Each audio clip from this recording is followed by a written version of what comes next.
തിരുവമ്പാടിയിൽ വനം മന്ത്രിയെ പ്രതീകാത്മകമായി കൂട്ടിലടച്ച് മുസ്ലിം ലീഗിന്റെ പ്രതിഷേധം വന്യജീവി ആക്രമണം തുടർക്കഥയായിട്ടും തടയാൻ നടപടി സ്വീകരിക്കാത്ത സർക്കാരിന്റെയും വനം വകുപ്പിന്റെയും നിലപാടിനെതിരെയാണ് തിരുവമ്പാടി നിയോജക മണ്ഡലം മുസ്ലിം ലീഗിന്റെ നേതൃത്വത്തിൽ വേറിട്ട രീതിയിൽ സമരം സംഘടിപ്പിച്ചത്.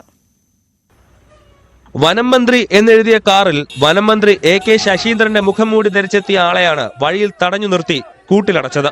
മുസ്ലിം ലീഗ് പ്രവർത്തകർ മന്ത്രിയെ തടയുകയും കാറിൽ നിന്ന് വലിച്ചിഴച്ച് കൂട്ടിലടയ്ക്കുകയും ചെയ്യുന്ന രീതിയിലാണ് പ്രതിഷേധം.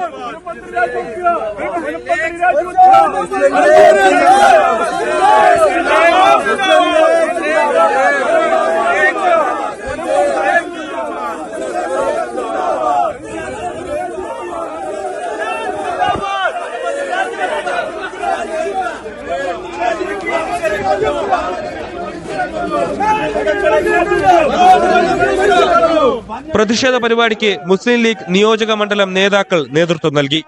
നിയോജകമണ്ഡലത്തിലെ മുഴുവൻ പഞ്ചായത്തുകളിലും ഇന്ന് പുലി സാന്നിധ്യം, കടുവ സാന്നിധ്യം നിത്യ സംഭവമാണ്.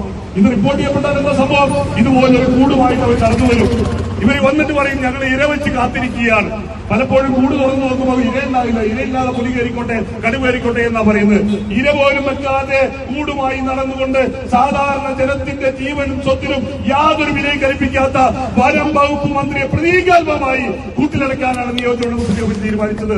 വന്യജീവി ആക്രമണം തടയുന്നതിന് ഇലക്ട്രിക് ഫെൻസിംഗ്, കിടങ്ങ് നിർമ്മാണം തുടങ്ങിയ പദ്ധതികളൊന്നും നടപ്പിലാക്കാൻ സർക്കാർ തയ്യാറാകാത്തതാണ് വന്യജീവി ആക്രമണം രൂക്ഷമാകുന്നതെന്നും ആളുകൾക്ക് പുറത്തേക്കിറങ്ങാൻ പേടിയാണെന്നും മുസ്ലിം ലീഗ് ആരോപിച്ചു.